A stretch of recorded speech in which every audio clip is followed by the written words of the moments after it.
Ang Armed Forces of the Philippines ay naglunsad ng Unilateral Joint Exercise sa mga pangunahing serbisyo ng sangay nitong Lunes upang ihanda ang mga tropa na sama-samang tumugon sa anumang panlabas na banta na maaaring humamon sa soberanya ng bansa.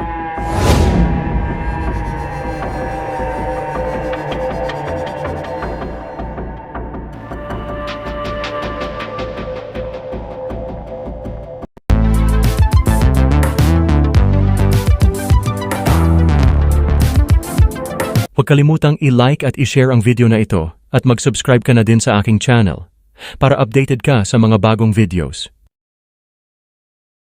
Ang AFP Joint Exercise Dagat Langit Lupa, Ajex Dagit Paa, drills mula November 4 hanggang 15 ay binubuo ng 3,000 aktibo at reserbang puwersa sa mga lugar na sakop ng Western Command at Northern Luzon Command na nakaharap sa West Philippine Sea at Taiwan, kung saan pinalakas ng China ang agresyon nito bilang resulta ng lumalagong kapangyarihang militar.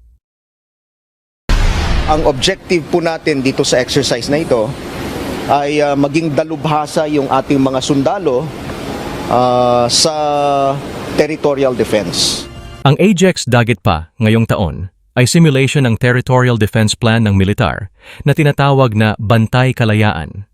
Sa susunod na taon, maglalabas ang AFP ng bagong campaign plan para pag-isahin ang internal at external defense campaign plans. Pag-gera tayo, lahat-lahat ng mga ahensya na ito ay tutulong po.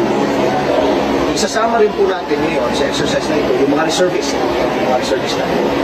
Dahil of course, kung sakaling may mangyari, dapat alam ng mga reservists natin kung ano yung gagawin nila at paano sila papasok dun sa overall campaign natin sa pagdepensa ng atin. Kakatawanin din sa mga pagsasanay ang Department of Foreign Affairs, Department of the Interior and Local Government, at Department of Social Welfare and Development bukod sa iba pang ahensya ng gobyerno.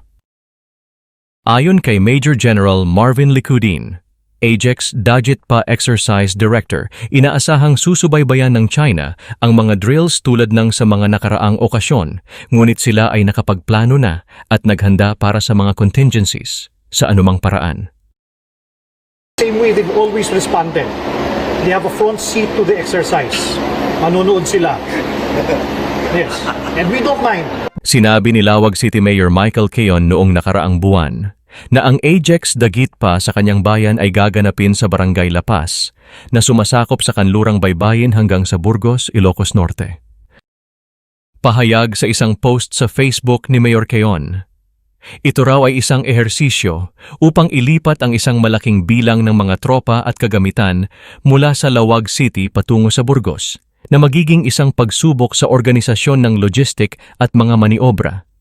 Matatagpuan ang Ilocos Norte sa hilagang kanluran ng Pilipinas malapit sa West Philippine Sea at Taiwan na itinuturing ng China bilang bahagi ng teritoryo nito at hindi isinasantabi ang pagkuha nito sa pamamagitan ng puwersa kung kinakailangan.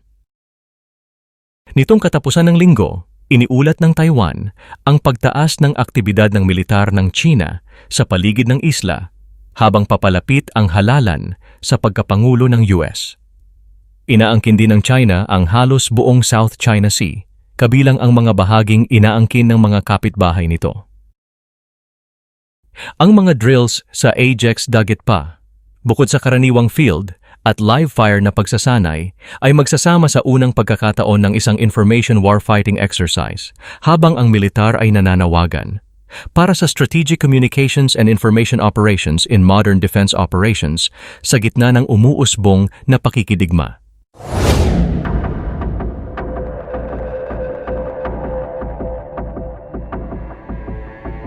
Ano ang masasabi nyo tungkol dito mga kamix? I-comment nyo na yan.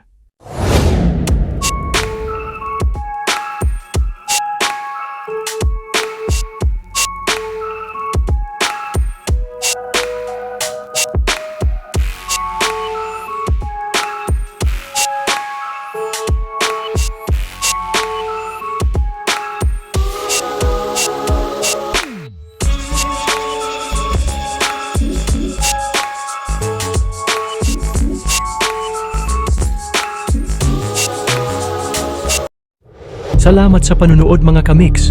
Ako ay mag-iiwan sa inyo ng katagang alamin natin ngayon, wag nang ipagpabukas. Kung ayaw mong batukan kita. Biro lamang. Ingat mga kamix, sa susunod na video na ulit.